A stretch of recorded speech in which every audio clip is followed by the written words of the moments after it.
नमस्कार, न्यूज 18 राजस्थान देख रहे हैं आप। मैं हूं आपके साथ हेमंत कुमार। चलिए खबरों की शुरुआत सबसे बड़ी खबर के साथ। पंचायत चुनाव को लेकर के मतगणना जारी है। 4 जिलों से आने लगे हैं रुझान और आपको बता दें कि रुझानों में कांग्रेस को बढ़त मिलती हुई दिखाई दे रही है। कोटा, बारां, श्रीगंगानगर, करौली में काउंटिंग लगातार जारी है और काउंटिंग सेंटर्स की निगरानी सीसीटीवी से की जा रही है। आपको बता दें कि शाम तक तस्वीर पूरी तरीके से साफ हो जाएगी। तो गांव की सरकार को लेकर के कवायद 4 जिलों से रुझान मिल रहे हैं, जिनमें कोटा, बारां, श्रीगंगानगर, करौली में इस वक्त काउंटिंग जारी है। मतदान केंद्रों के बाहर पुख्ता इंतजाम सुरक्षा के किए गए हैं और तमाम एहतियात बरते जा रहे हैं। काउंटिंग सेंटर्स की निगरानी सीसीटीवी के माध्यम से की जा रही है और कहीं किसी तरह की चूक नहीं हो, इसको ध्यान में रखते हुए प्रशासन की ओर से पुख्ता इंतजाम किए गए हैं। बाहर की तरफ भी पुलिस बल की तैनाती की गई है। किसी भी तरह के असामाजिक तत्वों से निपटने की भी पूरी तैयारी है। तो फिलहाल जो शुरुआती रुझान है वो कांग्रेस के पक्ष में आते हुए नजर आ रहे हैं। कोटा, बारां, श्रीनगर, गंगानगर के इलाके से काउंटिंग की तस्वीरें भी मिल रही हैं।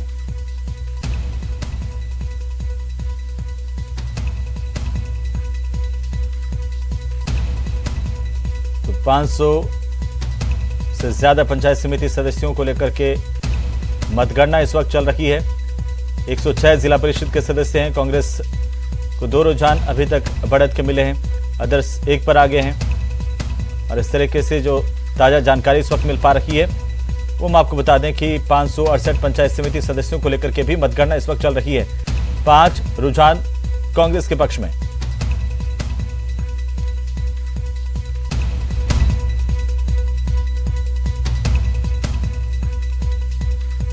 और इसी बीच ज्यादा जानकारी के साथ हमारे संवाददाता कोटा से योगेश त्यागी हमारे साथ जुड़ रहे हैं और साथ ही साथ श्रीगंगानगर से अशोक शर्मा हमारे साथ जुड़ेंगे। लेकिन आपको बता दें कि 12 से विपिन हमारे साथ हैं, विपिन तिवारी। तो एक एक करके दोनों का रुख करेंगे। सबसे पहले अशोक योगेश त्यागी का रुख करते हुए, योगेश, क्या कुछ जानकारी काउंटिंग को लेकर के इस वक्त? कोटा लिया है पहला। देखिए 11 बजे काउंटिंग शुरू हो गई थी और धीरे धीरे करके है ना काउंटिंग शुरू हो रही है। 90 जो पंचायत समिति वार्ड हैं उनके जो नतीजे हैं वो आ जाने हैं। काउंटिंग शुरू होगी। अभी हाल ही में जो ताज़ा आया है रुझान वो सुल्तानपुर से आया है। सुल्तानपुर के वार्ड 21, 22 और 23 के रुझान आना शुरू हो गए। इनके रुझान आ गए हैं। 21 वार्ड नंबर 21 से प्रेरणा गौतम, 22 से प्रियंका और वार्ड नंबर 23 से सुनीता गौड़ आगे चल रही हैं। इस तरीके से ये रुझान आने शुरू हो गए हैं और धीरे धीरे करके जैसे जैसे वक्त आगे बढ़ेगा, दिन आगे चढ़ेगा, रुझान आना शुरू हो जाएंगे और लगभग हर जगह से रुझान आना शुरू हो जाएंगे। अभी भी हमारी नज़र बनी हुई है और हम लगातार रुझान पर नज़र बनाए हुए हैं। जी बिल्कुल योगेश, आप हमारे साथ बने रहिए। विपिन तिवारी हमारे साथ है 12 से। विपिन, आपका रुख करते हुए क्या कुछ अपडेट 12 से इस वक्त? बिल्कुल 12 में बताना चाहूंगा, प्रमोद भाया का जो गढ़ विधानसभा है अंता, वहां पर भाजपा ने 6 में से जो रुझान आया 5 सीटों पर आगे चल रही है अभी यहाँ पर जो है। और बाकी जो किशनगंज पंचायत में जहाँ 6 वार्ड थे, जहाँ से उनकी वार्ड जिला परिषद सदस्य के रूप में उनकी पत्नी खड़ी थी खुद, वहां पर भी अभी कांग्रेस को कोई बहुमत नहीं मिला है। वहां पर 2 निर्दलीय आगे हैं। 2 सीटों पर कांग्रेस आगे, 2 पर ये चुनाव रोचक जा रहा है और निर्दलीय, बीजेपी, कांग्रेस तीनों तरफ देखा जा रहा है। ऐसे में ये मुकाबला जब तक स्थितियां, क्योंकि 6 अभी सीटों के रुझान आना शुरू हुए हैं और जब आगे जाएगा तो वैसे वैसे रोमांच बढ़ता जा रहा है। एक तरफा किसी के भी पक्ष में कह सकते हैं वोटरों का रुख नहीं देखा गया है। बिल्कुल विपिन, आप हमारे साथ बने रहिए। एक बार फिर से योगेश का रुख करते हुए, योगेश, कोटा में स्थानीय मुद्दे लगातार हावी रहते हैं, पानी, बिजली और इस तरह से। क्या इस बार भी यहाँ की सरकार बनाने को लेकर के जब मतदाता पोलिंग बूथ पर पहुंचे थे तो इन मुद्दों को लेकर के ही वोट पड़े और समीकरण क्या कुछ कह रहे हैं? बिल्कुल आपको ये बताना चाहेंगे कि जो मतदान हुआ है वो जो ये मुद्दे हैं वो यही मुद्दे हैं, बिजली, पानी, सड़क, यही जो मुद्दे हैं। इन्हीं मुद्दों को लेकर के चुनाव में जो मतदान हुआ है वो हुआ है। हमारी जो मतदाता है उनसे भी हमारी इस सिलसिले में बात हुई। उनका ज्यादातर मतदाताओं ने इसी बात को लेकर के मतदान किया है, इन्हीं मुद्दों को लेकर के मतदान किया है। ज्यादातर मतदाता जो है वो नाराज थे कामकाज को लेकर, सड़कों को लेकर, नालियों को लेकर के, और उसी नाराजगी को दिखाते हुए हमने देखा भी था कि ठंड का वक्त था, सुबह 7:30 बजे से मतदान शुरू होना था, लेकिन 6 बजे से ही मतदाताओं की लाइनें लग गई थी और मतदाता शुरू होना था, लेकिन 6 बजे से ही मतदाताओं की लाइनें लग गई थी और मतदाता मतदान करने के लिए पहुंच रहे थे। तो बिल्कुल साफ तौर पर ये चीज़ नज़र आ रही थी कि कहीं ना कहीं जो जनता है वो नाराज़ है काम न होने की वजह से और कहीं ना कहीं बदलाव चाहती है। तो हो सकता है कि जो जब नतीजे आए और दिन पूरा हो और नतीजा आए तो उसमें एक बड़ा बदलाव देखने को हमारे सामने आए। योगेश, शाम तक तस्वीर साफ हो जाएगी, लेकिन अभी की जो ताजा तस्वीर है वो क्या कुछ कहती है समीकरणों के लिहाज से यहाँ की?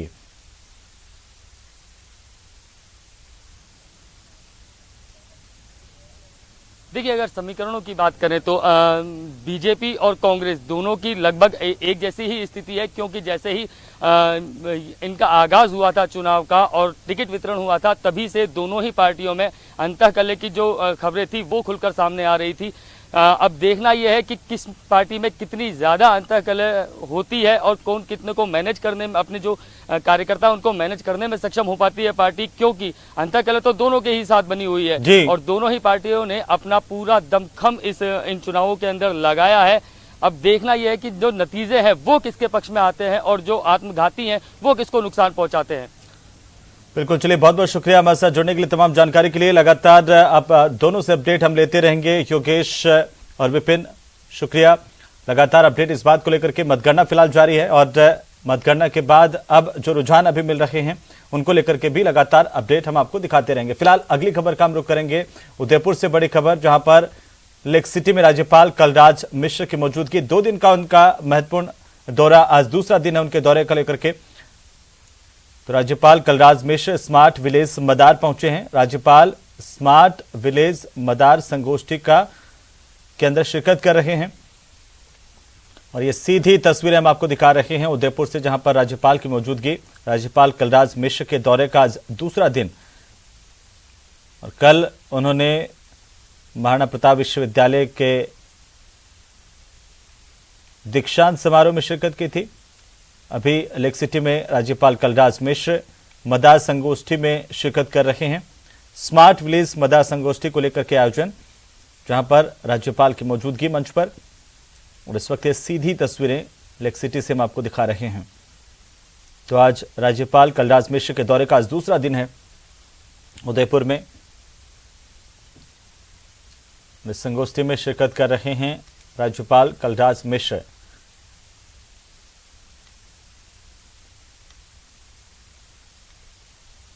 स्मार्ट विलेज को लेकर के संगोष्ठी में अपने विचार व्यक्त करेंगे राज्यपाल और इस वक्त ये सीधी तस्वीरें हम आपको दिखा रहे हैं।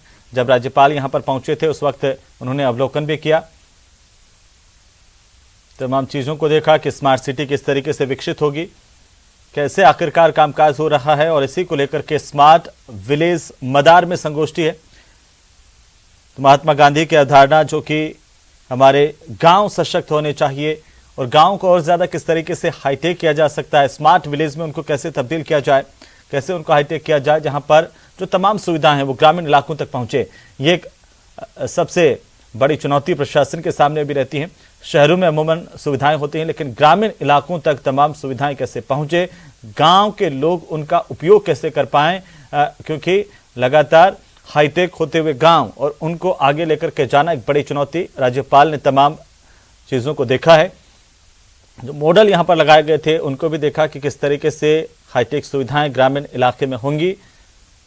तो आज लेक सिटी में राज्यपाल कलराज मिश्र कार्यक्रम में शिरकत कर रहे हैं। सीधी तस्वीरें हम आपको दिखा रहे हैं, स्मार्ट विलेज मदार संगोष्ठी की तस्वीरें हैं जहां पर राज्यपाल की मंच पर मौजूदगी है। उदयपुर से ये सीधी तस्वीरें, राज्यपाल के दौरे का आज दूसरा दिन है। हमारे गांव कैसे आत्मनिर्भर बने, इसके साथ साथ ये बहस जरूरी है कि तमाम सुविधाएं जो शहरों में डेवलप हो रही हैं वो गांव तक पहुंचे और इसी को लेकर के स्मार्ट विलेज की अवधारणा, स्मार्ट विलेज में ग्रामीणों तक वो तमाम संसाधन पहुंचाना, सुविधाएं पहुंचाना एक बड़ी चुनौती। स्मार्ट विलेज मदार में राज्यपाल हैं और यहां पर संगोष्ठी में शिरकत कर रहे हैं राज्यपाल कलराज मिश्र। उनका भव्य स्वागत किया गया इससे पहले जब वे यहां पर पहुंचे, वो तस्वीरें भी हम आपको दिखा रहे हैं।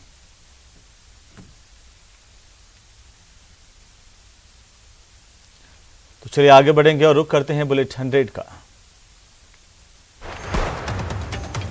प्रधानमंत्री नरेंद्र मोदी मंगलवार को प्रयागराज का दौरा करेंगे और 2 लाख से अधिक महिलाओं की मौजूदगी वाले एक अनोखे कार्यक्रम में हिस्सा लेंगे। इस कार्यक्रम में उत्तर प्रदेश के मुख्यमंत्री योगी आदित्यनाथ भी मौजूद होंगे। प्रधानमंत्री मोदी प्रयागराज के दौरे के दौरान 1 लाख महिला स्वयं सहायता समूह के खाते में करीब 10 अरब रुपए का रिवॉल्विंग फंड ट्रांसफर करेंगे। वहीं समारोह में कन्या सुमंगला योजना के 1,01,000 लाभार्थियों के खाते में भी राशि ट्रांसफर करेंगे।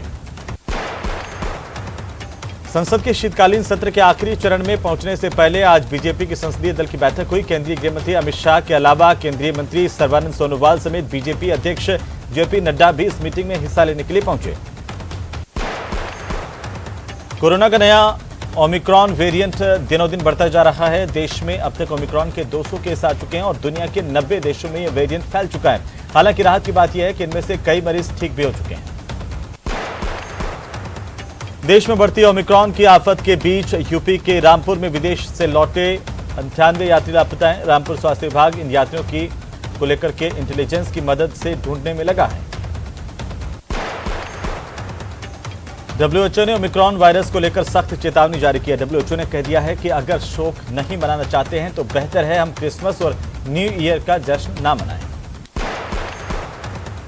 दिल्ली एनसीआर में शीतलहर के कहर के बीच हवा और ज्यादा जहरीली हो चुकी है। सर्दी बढ़ने के साथ ही प्रदूषण का स्तर भी बढ़ गया है। वहीं आज दिल्ली का AQI 316 दर्ज किया गया है। हवाई हमले के खतरों को देखते हुए भारत ने अपना पहला एयर डिफेंस सिस्टम पंजाब में तैनात किया है। भारतीय वायुसेना ने रूस से मिले S-400 air defence missile system के पहले स्क्वाड्रन को पंजाब में तैनात किया है। श्रीलंका क्रिकेट बोर्ड ने अपने खिलाड़ियों की फिटनेस को लेकर के नियम सख्त कर दिए हैं। श्रीलंकाई क्रिकेटर्स अगर 8 मिनट 10 सेकंड में 2 किलोमीटर की दौड़ नहीं लगा पाते हैं तो उनकी सैलरी काट दी जाएगी।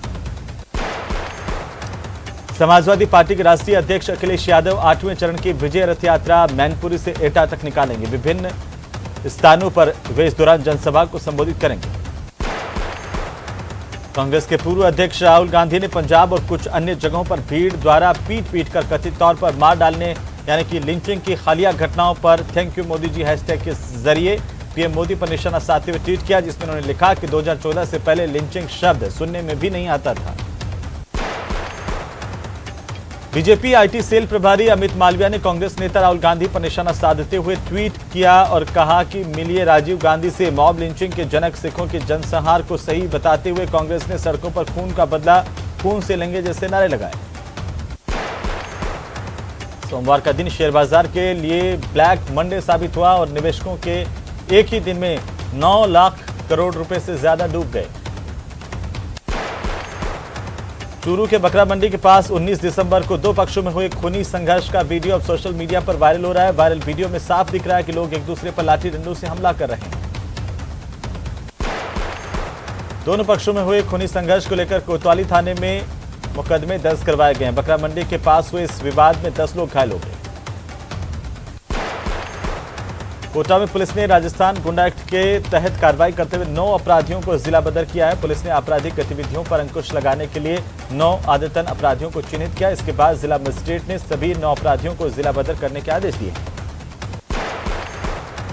कोटा में पुलिस ने अवैध मादक पदार्थ, जुआ, सट्टा और मारपीट के साथ झगड़ा जैसे हमले जैसे संगीन प्रकरण दर्ज होने वाले अपराधियों को चिन्हित किया, उन्हें जिला बदर किया गया। प्रतापगढ़ के मेघदूत नगर में चोरों ने एक सूने मकान को निशाना बनाया, लाखों के जेवर नकदी पर हाथ साफ कर दिया। कोटा में बीमारी और कर्जदारों की धमकी से तनाव के चलते एक व्यक्ति ने चूहे मारने की दवा का सेवन कर लिया। इसके बाद उसे गंभीर हालत में अस्पताल ले जाया गया, जहां पर इलाज के दौरान उसने दम तोड़ दिया। सीकर जिले के नीमका थाना इलाके में एक महिला और उसके बेटे पर घर में घुसकर हमला करने का मामला सामने आया। महिला ने अपने ही जेठ के परिवार के सदस्यों के खिलाफ नामजद रिपोर्ट दर्ज करवाई है। अलवर जिले के भिंडूसी गांव के माजरा रोड पर 45 साल के एक व्यक्ति का शव मिलने से हड़कंप मच गया। सूचना मिलते ही तिजारा पुलिस मौके पर पहुंची मामले की जांच में जुट गई है। सवाई माधोपुर जिले में चोरों ने एक मोबाइल की दुकान को निशाना बनाते हुए चोरी की वारदात को अंजाम दिया। चोरों ने दुकान का शटर तोड़कर दुकान से 80,000 का सामान पार कर लिया।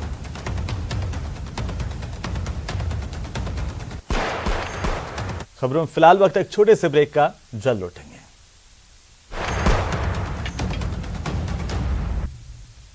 तो चलिए ब्रेक के बाद एक बार फिर से आपका स्वागत है। कांग्रेस नेता राहुल गांधी और बीजेपी आईटी सेल के प्रभारी अमित मालवीय में वार पलटवार का सिलसिला देखने को मिल रहा है। राहुल गांधी ने ट्वीट के जरिए केंद्र सरकार पर हमला बोला। राहुल गांधी ने अपने ट्वीट में लिखा कि 2014 से पहले लिंचिंग शब्द सुनने में भी नहीं आता था। इस पर बीजेपी आईटी सेल के प्रभारी अमित मालवीय की तरफ से पलटवार करते हुए भी ट्वीट किया गया और कहा कि मिलिए मॉब लिंचिंग के जनक राजीव गांधी से। तो पहले आप देखिए राहुल गांधी का ट्वीट। और राहुल गांधी ने ट्विटर पर लिखा कि 2014 से पहले लिंचिंग शब्द सुनने में नहीं आता था।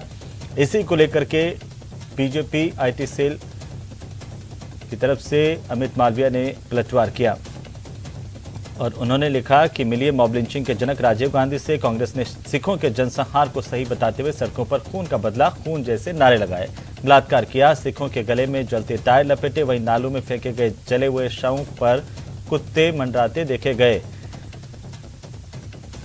राहुल गांधी ने ट्वीट करते हुए लिखा कि 2014 से पहले लिंचिंग शब्द सुनने में नहीं आता था। राहुल गांधी लगातार केंद्र सरकार पर हमलावर है और इसी बीच राहुल गांधी के ट्वीट करने के बाद अमित मालवीय ने पलटवार किया और लिखा कि मिलिए मॉब लिंचिंग के जनक राजीव गांधी से। कांग्रेस ने सिखों के जनसंहार को सही बताते हुए सड़कों पर खून का बदला खून जैसे नारे लगाए, बलात्कार किया, सिखों के गले में जलते टायर लपेटे, वहीं नालों में फेंके गए जले हुए शवों पर कुत्ते मंडराते देखे गए। ये ट्वीट अमित मालवीय का बीजेपी के खेमे से आया और इसी को लेकर के वार पलटवार का सिलसिला देखने को मिला।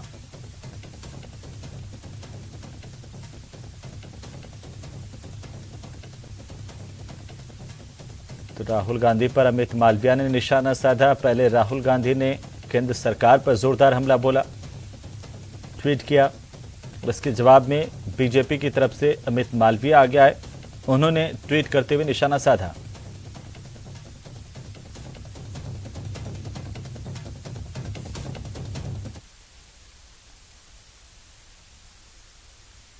पूर्व मंत्री वसुंधरा राजे झुंझुनू के दौरे पर हैं, जहां पर आज वे शहीद कुलदीप राव के गांव घरडाना खुर्द पहुंची। पूर्व सीएम वसुंधरा राजे ने शहीद कुलदीप के परिजनों से मुलाकात की और उन्हें ढांढस बंधाया। तो झुंझुनू के दौरे पर पूर्व मुख्यमंत्री वसुंधरा राजे यहां पर शहीद के परिजनों से उन्होंने मिलकर के उन्हें ढांढस बंधाया और अपने श्रद्धा सुमन अर्पित किए। शहीद कुलदीप के घर पर पहुंची वसुंधरा राजे, यहां पर परिजनों से उन्होंने मुलाकात की।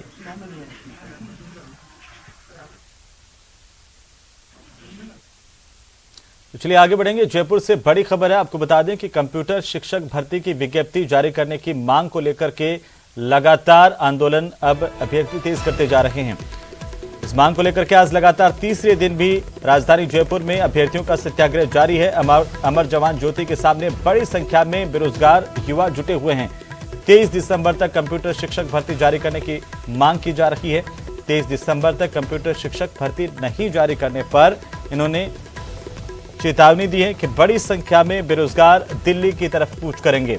दिल्ली कूच करने की चेतावनी दी है। लगातार कंप्यूटर भर्ती को लेकर के बेरोजगार भर्ती विज्ञप्ति जारी करने पर आंदोलन कर रहे हैं और मांग कर रहे हैं।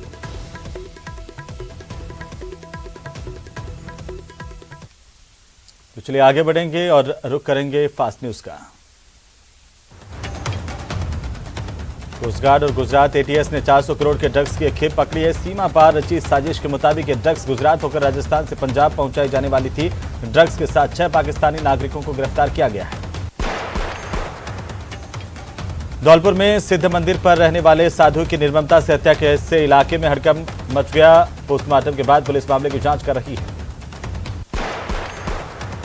कोटा में चोरी के शक में लोगों ने एक शख्स की जमकर पिटाई कर दी। मौके पर पहुंची पुलिस ने लोगों से समझाइश कर युवक को छुड़ाया।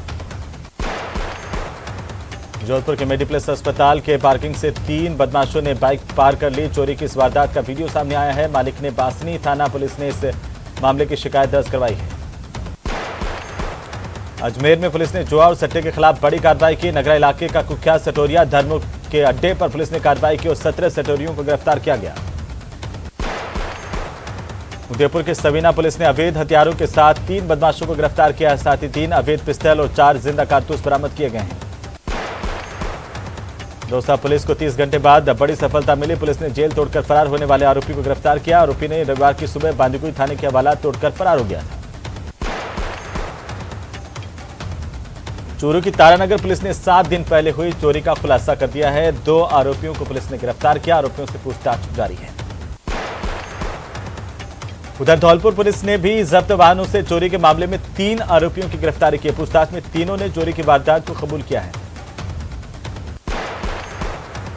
और इसी के साथ ही इस बुलेटिन फिलहाल इतना ही। नमस्कार।